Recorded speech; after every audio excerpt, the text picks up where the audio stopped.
আসসালামু আলাইকুম রহমতুল্লাহি অবরকাতুহু। সম্মানিত দর্শক, বিএনপির ভারপ্রাপ্ত চেয়ারম্যান জনাব তারেক রহমান সাহেবের ঐতিহাসিক স্বদেশ প্রত্যাবর্তন হয়ে গেল ২৫শে ডিসেম্বর।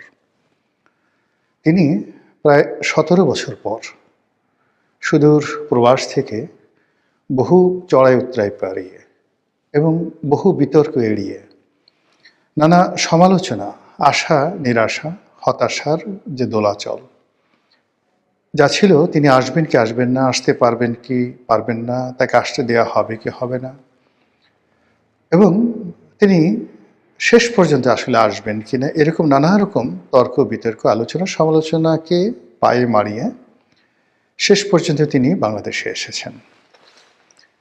তার এই আগমন আগামীর রাজনীতির জন্য টার্নিং পয়েন্ট হবে। সেই বিষয়গুলো নিয়ে আলাদা আলোচনা করা হবে, কিন্তু আজকের যে প্রসঙ্গ, সেই প্রসঙ্গ তাকে যে গণসংবর্ধনা দেওয়া হলো, সেই গণসংবর্ধনা নিয়ে আমার যে বিশ্লেষণ সেটি করার চেষ্টা করব। আপনারা সবাই যেটি খবরের মাধ্যমে জানেন যে তিনি লন্ডন থেকে এসেছেন। তার স্ত্রী, তার সন্তান, একমাত্র সন্তান জাইমা রহমান তার সঙ্গে আসছেন।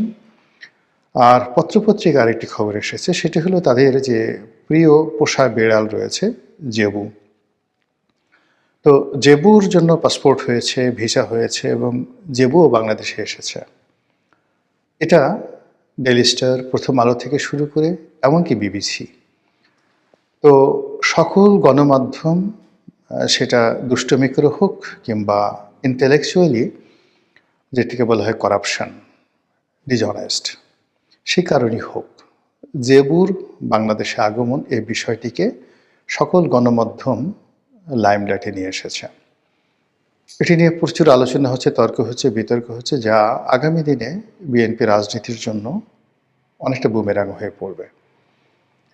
যেটা বলছিলাম যে তিনি এলেন, তারপর সেখান থেকে তিনি যে পূর্বাচল ৩০০ ফিট, বিখ্যাত ৩০০ ফিট যে নান্দনিক আমাদের একটা আইকনিক ওয়ার্ক, যেটিকে বলা হয় আমাদের সাউথ ইস্ট এশিয়া, দক্ষিণ পূর্ব Asia one of the public masterpiece, মানে সরকার ক্ষমতায় থেকে যে সকল কর্মকাণ্ড দক্ষিণ পূর্ব এশিয়াতে গত ১০০ বছরে আইকনিক ল্যান্ডমার্ক যে কাজগুলো করেছে বিভিন্ন সরকার, তার মধ্যে এই পূর্বাচলের ৩০০ ফিটের যে সড়কটি, এই সড়কটি বিগত সরকার আমলের একটি মেগা প্রজেক্ট।